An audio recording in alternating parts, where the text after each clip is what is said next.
जी सुनिए, राहुल का टिफिन दे आइए उसके ऑफिस में। राहुल की माँ बोली, क्या राहुल आज साथ में टिफिन लेकर नहीं गया? आज उसके ऑफिस में मीटिंग थी बॉस के साथ सवेरे सवेरे, इसलिए बिना टिफिन के ही वो चला गया। ठीक है, मैं दे आता हूँ। राहुल के पिता तैयार होने के लिए कमरे में चले गए। एक दिन पहले, माँ, मेरे दोस्त के पिताजी भी टीचर थे। उन्होंने देखो कैसे आलीशान बंगला खरीदा है।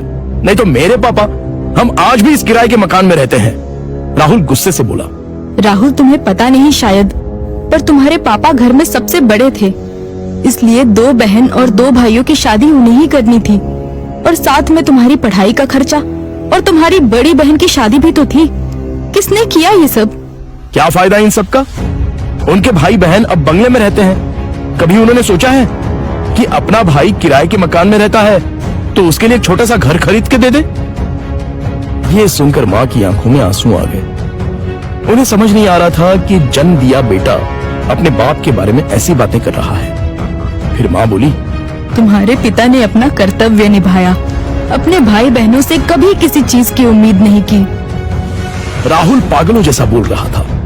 अच्छा वो ठीक है, पर पिताजी लड़कों की ट्यूशन लेते थे। उनसे अगर फीस लेते तो आज पिताजी पैसों की गद्दी पर सोते। आजकल के क्लास वाले देखो कैसे इंपोर्टेड गाड़ियों में घूमते हैं। लेकिन तुम्हारे पिता के कुछ उसूल थे, ज्ञान बांटने के, पैसे नहीं लेने के, इसलिए तो उन्हें ढेर सारे पुरस्कार भी मिले। पता भी है तुम्हें?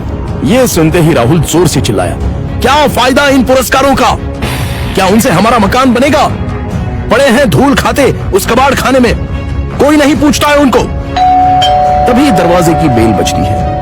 पिताजी ने अपनी बातें तो सुन नहीं ली ना। इस डर से राहुल का चेहरा उतर गया, लेकिन पिताजी किसी से बात किए बिना ही अपने कमरे में चले गए। ये था कल का झगड़ा, और आज मोहनलाल ने साइकिल को टिफिन लगाया और कड़ी धूप में राहुल के ऑफिस पहुंच गए। कड़ी धूप होने के कारण वो थक गए थे। ऑफिस पहुंचने पर उनको सिक्योरिटी गार्ड ने रोका। राहुल सर को टिफिन देना था, क्या मैं अंदर जा सकता हूं? मोहनलाल ने पूछा। अभी नहीं दे सकते, वो बॉस के साथ मीटिंग में है। जब मीटिंग खत्म होगी तब दे देना। चलो यहां से हटो, बॉस तुम्हें देखना नहीं चाहिए। अगर बॉस को दिख गए तो मेरी हालत खराब हो जाएगी। चलो जाओ उधर, गार्ड बोला। मोहनलाल कुछ ही दूरी पर धूप में खड़े रहे। मीटिंग 1 घंटे से ऊपर तक चली। उनके पैर में दर्द होने लगा। तभी ऑफिस के केबिन का दरवाजा खुलने की आवाज आई। बॉस के पीछे पीछे राहुल भी आया। धूप में खड़े हुए पिताजी को देखकर वो मचलाया। चलते चलते बॉस की नजर मोहनलाल पर पड़ गई। गाड़ी में बैठने की बजाय वो वहीं खड़े रहे। वो सामने धूप में कौन खड़ा है? उन्होंने गार्ड से पूछा। अपने राहुल साहब के पिता हैं, टिफिन देने आए थे। गार्ड डरते हुए बोला। बुलाओ उन्हें। राहुल घबरा गया, उसके पसीने छूट गए। उसे अपने पिता पर बहुत गुस्सा आया। गार्ड के बुलावे पर मोहनलाल अंदर आए। बॉस उनके पास गए और बोले, आप मोहनलाल सर हैं ना? सरकारी स्कूल में आप ही टीचर थे ना? हाँ, पर आप कैसे पहचानते हैं मुझे? कुछ समझने से पहले ही बॉस ने मोहनलाल के पैर छुए। राहुल और सब लोग ये देखकर हक्का बक्का रह गए। सर, मैं विजय, आपका स्टूडेंट था। आप मुझे पढ़ाने के लिए घर आते थे। हाँ, याद आया। बाप रे, तुम तो बहुत ही बड़े हो गए हो। विजय मुस्कुराया और बोला, सर आप यहाँ धूप में क्या कर रहे हैं? चलिए अंदर बैठते हैं, बहुत सारी बातें करनी है आपसे। सिक्योरिटी, तुमने इन्हें अंदर क्यों नहीं बिठाया? सिक्योरिटी ने शर्म के मारे गर्दन नीचे कर दी और बोला, सॉरी सर, गलती हो गई। इस पर मोहनलाल बोले, इसमें इसकी कोई गलती नहीं है, आपको डिस्टर्ब ना हो इसलिए मैं ही बाहर खड़ा हुआ था। ओके। विजय ने मोहनलाल का हाथ थामा और उनको अपने केबिन ले गया। बैठिए सर, अपने कुर्सी की तरफ उंगली करते हुए विजय बोला।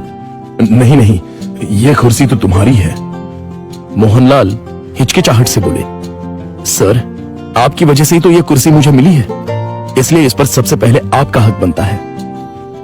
विजय ने जबरदस्ती मोहनलाल को अपनी कुर्सी पर बिठाया। शायद आपको पता नहीं, लेकिन अगर सर नहीं होते तो आज ये कंपनी नहीं होती और मैं अपने पिता के साथ उनकी दुकान में बैठा रहता।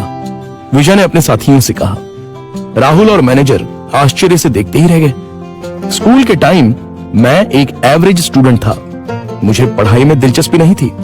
मार्क्स कमा रहे थे, इसलिए मेरी माँ मुझे सर के पास उनके घर ले गई और ट्यूशन लेने के लिए कहा। पर सर के घर पर जगह नहीं थी, इसलिए वो हमारे घर आकर मुझे पढ़ाने लगे। लेकिन सर ने कभी फीस नहीं ली। सर के पढ़ाने के तरीके से फिर धीरे धीरे मुझे पढ़ाई में रुचि आने लगी और मैंने 10वीं में दूसरा नंबर लाया। ये देखकर तो मैं हवा में उड़ने लगा। My goodness! पर सर ने कभी आपसे फीस नहीं ली? मैनेजर ने पूछा। मैं माँ के साथ मिठाई लेके सर के घर गया। माँ ने 50,000 का चेक सर को दिया, लेकिन उन्होंने वो नहीं लिया। तब सर ने एक बात कही थी जो आज भी मुझे याद है। सर ने कहा था, मैंने कुछ नहीं किया, आपका बेटा ही होशियार था। मैंने सिर्फ उसे रास्ता दिखाया है और मैं ज्ञान बेचता नहीं हूं, दान करता हूं। फिर मैंने 12th करने के बाद MS किया और अमेरिका जाकर पढ़ाई की और वापस आने के बाद ये कंपनी स्टार्ट की। एक पत्थर को सर ने हीरा बना दिया। सर, आपको सच में दिल से प्रणाम।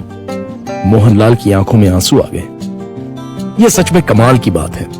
बाहर दुनिया में पढ़ाई का बाजार चल रहा है और इन्होंने बिना फीस लिए पढ़ाया। मान गए सर आपको। ऐसे लोग उसूल के पक्के होते हैं। इन्हें पैसों की और पुरस्कार की भी चाह नहीं थी। इन्हें तो बस अपने स्टूडेंट का भला हो, यही दिन रात सोचते थे। सही कहा सर आपने। ऐसे लोग तो दुनिया में बहुत ही कम होते हैं। सर, क्या आज आप उसी किराए के मकान में रह रहे हो? मोहनलाल की जगह राहुल ने ही जवाब दिया। हाँ सर, उसी किराए के मकान में रहते हैं। आज मैं अपने सर को गुरु दक्षिणा दूंगा। इस शहर में मेरे कुछ फ्लैट्स हैं, उसमें से एक फ्लैट मैं आपके नाम कर रहा हूं। विजय ने कहा। क्या? मोहनलाल और राहुल एक ही साथ बोले। इतनी बड़ी गुरु दक्षिणा मुझे नहीं चाहिए। मोहनलाल बोले, सर प्लीज ना मत कहिए। काम के चक्कर में मैं अपनी गुरु दक्षिणा देना भूल गया था। बहुत बहुत शुक्रिया सर। शुक्रिया मुझे नहीं, अपने पिता को कहो और मुझसे एक वादा करो कि तुम अपने पिता के अंतिम सांस तक उनके साथ रहोगे। हाँ सर, मैं वादा करता हूं। राहुल इमोशनल हो गया और उसकी आंखों से आंसू आ गए। तो दोस्तों, आपसे गुजारिश है कि कभी भी अपने पिता से ये मत पूछिए कि उन्होंने आपके लिए क्या किया और क्या कमाया है। जो कुछ कमाना है वो अपने दम पे कमाओ। उन्होंने हमें जो पढ़ाई और संस्कार दिए हैं वही आपको कमाने में मदद करेंगे। धन्यवाद।